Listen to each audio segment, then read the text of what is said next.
What up, everybody? It's Chris Roscoe, and today I'm talking about, I don't know how to say this, but you're not perfect the way you are, but you are worthy of love just the way you are.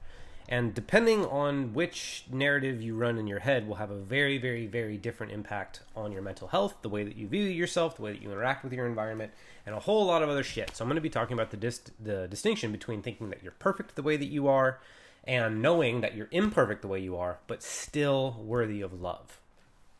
And the thing about this is I think that a lot of people say that you're perfect the way you are as a way to counterbalance all the things that they think is wrong with them. They're like, okay, fuck, I'm constantly telling myself all these things are wrong with me. I'm constantly punishing myself. I'm constantly pushing myself down. I'm constantly telling myself all these terrible things about myself. So as a counterbalance to that, I'm going to say, fuck all of those awful things I say to myself. And I'm just going to say that I am perfect the way that I am. And to a certain degree, that kind of makes sense.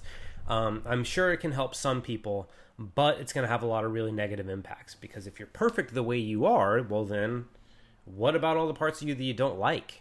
And where do they go? What do you do with them? There's not really much choice other than to repress them and push them away. If you're perfect the way that you are, and then something less than perfect shows up to kind of fuck with that narrative, you may be tempted to push it very, very, very far away.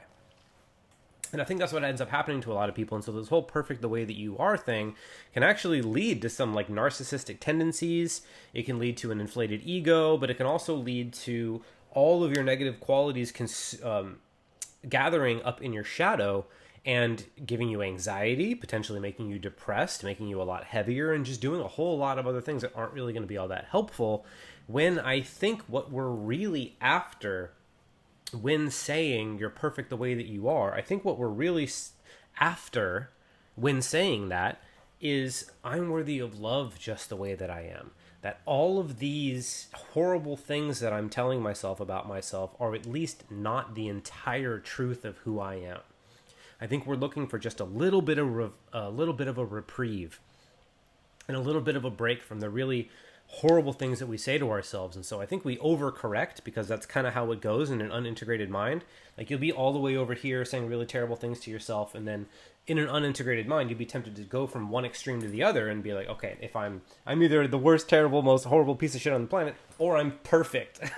And that's kind of what happens in an unintegrated mind. You jump from extreme to extreme, and that's not really all that helpful because neither one is completely true. There's this quote that I really like from the Kabbalion, which is it's a book on Hermetic wisdom and Hermetic philosophy, and it says that all truths are half-truths. And that's an essential element of having an integrative mindset, is being able to say, like, okay, this part of me is saying this thing, this part of me is saying this thing. They're in complete polar opposite directions, but they're both true at the same time in their own way. And I need to figure out how this one's true, and I need to figure out how this one's true and balance them out. And that's what I think is possible here, where you can say, like, yeah, okay, I've got a lot of problems. I've got a lot of patterns that don't really work. I'm not really the best version of myself I could be. I'm not as strong. I'm not maybe the best communicator. I don't make as much money as I need to in order to take care of myself and my future family and retire and blah, blah, blah, blah, blah. There's all these things that you can improve in your life and about yourself.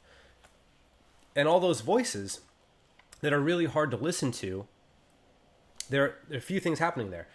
One, they are actually telling you all the ways in which you need to improve, which is really, really, really important to know. That your shadow, all those voices that are yelling at you about how like you're not doing the things that you really need to be doing, they're probably right to at least a certain degree.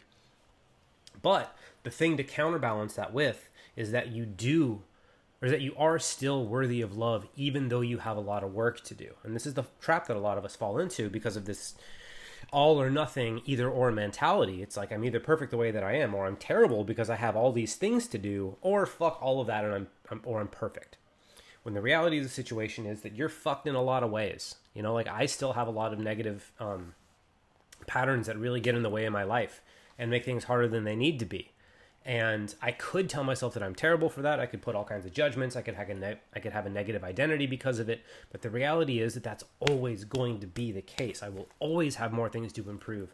I will always have more parts of myself to integrate. I will always have patterns that aren't as functional as they could be. And the more I grow, the more I become aware of other patterns that I didn't have the capacity to look at before. So you're never going to run out of things to do.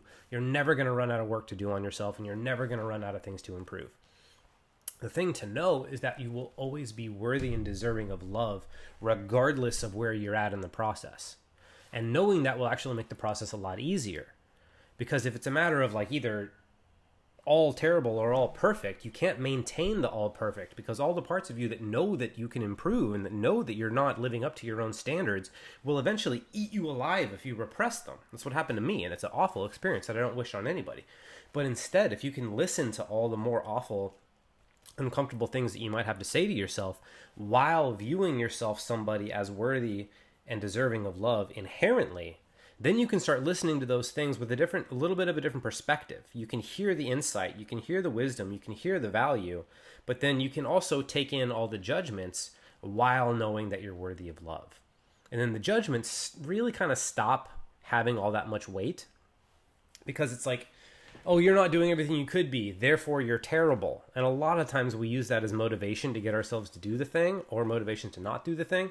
Whereas if you were to just look at, hey, you're not doing the thing, and you're worthy and deserving of love, then the judgments can kind of fall apart. And then you can say, oh, wow, I'm not doing the thing. Do I even want to do the thing? Is it actually important for me to do the thing? Well, if it is actually genuinely important for me to do the thing, then maybe I should just go do the thing.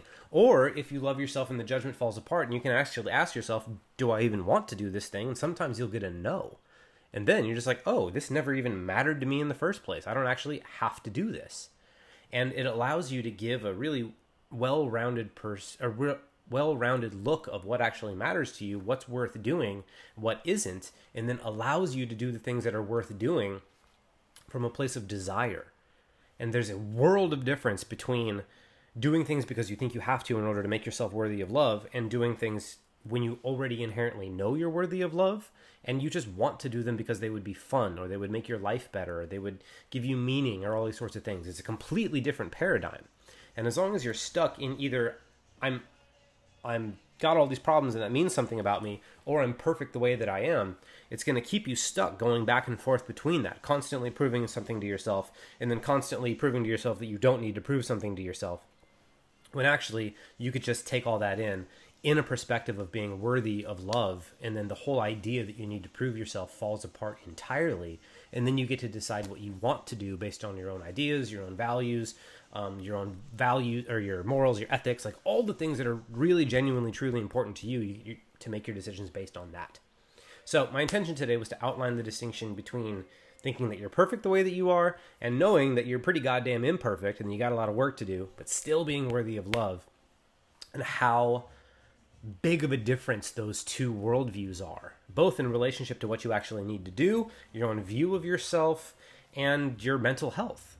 And so if you're the type of person that says, like, I'm perfect the way that I am, and you vacillate between the two, see if you can just switch into listening to all the more uncomfortable things that you have to say about yourself, and really taking them in and feeling the uncomfortable feelings and thinking the uncomfortable thoughts and really embracing it, but also holding it to the best of your ability in the context of still being worthy and deserving of love and good things and kindness and all that sort of stuff. You don't have to be perfect. In fact, you're never going to be perfect. But you can be worthy of love, and you already are worthy of love. So, hope you can love yourself while you listen to the more uncomfortable things, and acknowledge where you actually can improve, and acknowledge where you are actually selling out your own values and your own integrity and your own purpose and all that sort of stuff, and really be honest with yourself about where you're not doing the thing, and love yourself enough to do it from a healthy place. So if you want help with that, let me know. I am taking clients right now, and I would be happy to walk you through this. I'm going to be coming out with a video course soon to help walk you through this, even if you don't want my personal help. And if you have any questions about any of this, let me know. I'd be happy to make another video detailing anything that might be helpful for you. Just let me know. All right, I love you, and I'll see you next time.